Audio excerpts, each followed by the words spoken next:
Hello and welcome to the France 24 interview. I'm Eduardo Cué. As the Arab Spring continues to unravel, there is a growing debate about the role the United States and other Western democracies should or can play in the region. Some analysts believe the West should avoid the temptation to look the other way, while others argue there is little it can do given the ideological differences within the Islamist movement. And these critics point to Syria as the primary example of the West's inability to affect developments in the Arab world.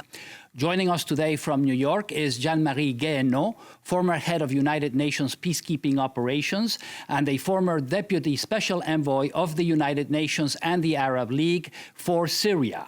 He is currently Professor of Professional Practice in the School of International and Public Affairs at Columbia University in the city of New York. Thank you for joining us, Mr. Guéhenno. First, and quite simply, was the West much too optimistic about the Arab Spring? Yes, it probably was, because it underestimated how fragile a number of countries in the region are. The nation-state in the region dates back essentially to the end of the Ottoman Empire, and it's a political form that hasn't really been consolidated yet. And the Middle East is now looking for the political form that will help it modernize itself. Well, you recently wrote in the New York Times that the fragmentation between secular movements and Islamists on the one hand and between Sunnis, Christians and Shiites on the other has to be stopped. That's easier said than done. What exactly can the West and especially the United States do to stop this? Well, I think the West first should not be a superficial cheerleader of one movement or the other.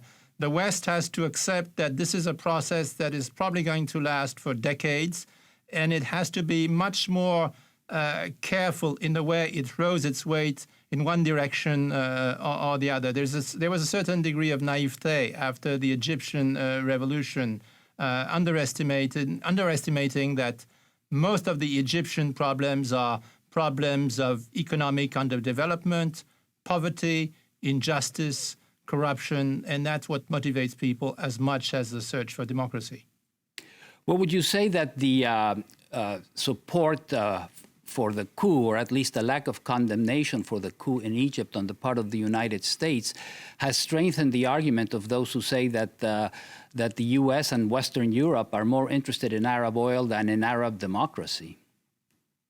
It does, and it's very dangerous. I think when you are in a very confusing situations, you have to stick to a few basic principles. And if you want to keep your credibility, you have to be very clear that what you're supporting is respect of fundamental rules of democracy.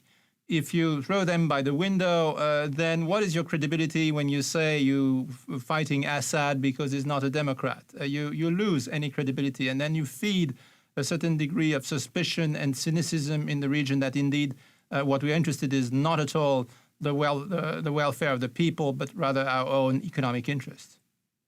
When we look at what has been happening in recent months in the region, whether it's in Egypt, certainly in Syria, but also Libya, which may be falling apart, and now in recent days even Tunisia, one has the feeling that American policy towards the region continues to be floating, and that Washington has basically put its bets on the wrong side. Would you agree with that assessment? I think the U.S. policy in the Middle East is really not settled. The U.S. is influenced by the policy it had on Pakistan. It feels that when it dumped the Pakistani military in the past, it paid a heavy price for it. The U.S. has a very old and strong relationship with the Egyptian military, and it doesn't want to break that relationship. At the same time, I think there is an understanding that just doing business as usual with the military is dangerous. So they're trying to square that circle, and for the moment, they haven't really succeeded. But do you think the United States, despite its massive aid to the Egyptian military, do you think it really holds a great deal of leverage with the Egyptian military? Or could the Egyptian military not turn elsewhere for help? I think, no, I think it holds a great deal of leverage. I mean, there are generations now of Egyptian officers who have studied in U.S. military schools. There's a very deep relationship between the U.S. military and the Egyptian military. And of course, all the equipment comes from the U.S. So that relationship could not be changed all at once. The other country, of course, where things may not be turning out the way Washington had hoped is Syria, where Bashar al-Assad could very well come out the winner of this, or at least remain in power, even in a truncated Syria. What do you think, if that were to happen, what should be the West policy towards his regime? And what influence can it have with a regime that it wanted to overthrow? And wouldn't the Russians be the winners in that scenario? Well, I think what is tragically obvious today in Syria is that there is no possibility of any peace that helps the Syrian people without a political negotiation. Because indeed, Assad has some supporters. There are people who are scared that if the Sunni opposition wins, they will be in a terrible situation. So they are prepared to fight to the death.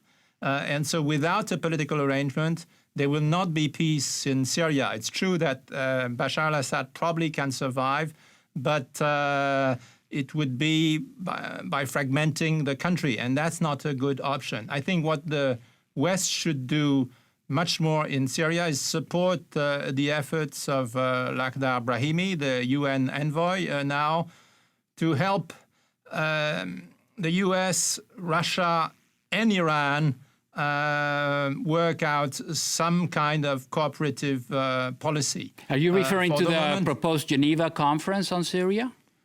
The Geneva Conference on Syria, and a policy that would accept that Syria cannot be a zero-sum game, where either it's the Sunni side which wins and it's a strategic defeat for Iran, or it's Assad who wins and it's a strategic defeat for all the Sunnis. Yes. So long as the situation is couched in these terms, the fighting will continue. Yes, but it's difficult to see what interest Assad would have in any kind of negotiation at the moment. He wasn't very interested when he was in deep trouble. Now he seems to be gaining tremendously on the ground. Why would he want to negotiate?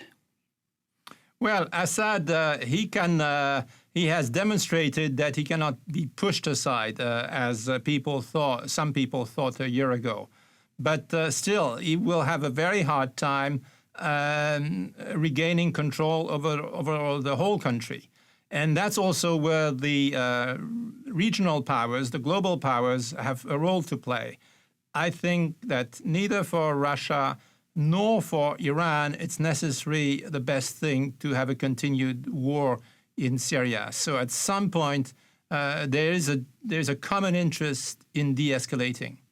Okay, we're talking about Iran a little bit. As you know, Hassan Rouhani was inaugurated as president of Iran on Sunday. He is said to be a moderate in the West, anyway, by Iranian standards.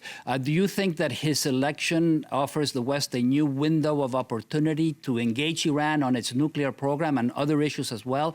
And if so, what steps should the West take to try to bring Iran into the process? Well, I mean, a moderate will need to see, trust but verify. I think there is a window of opportunity. I think that the way to explore that window is not through grand gestures, but quietly to begin to test discreetly what could be the compromise with Iran. And we know in broad terms what that compromise would be. It would be stopping enrichment, some verification. The broad outline is known. I think if one works quietly, it's possible. I think the greatest difficulty is that on both sides, there is not an agreed policy. I think in Iran, there are divisions, and it's not clear that Rouhani can carry the day with all the components of Iran. And frankly, in the West, in the United States, among European countries, there's also a range of positions. And that's what makes the negotiations so difficult, because neither side comes with a clear position. Do you think the Obama administration in the past does not seem to have been very willing to engage Iran? Do you think that might change? I think it might change, because I think the Obama administration sees very clearly that a war, another war in the Middle East would be disastrous for the public finance of the United States, for the stability of the region.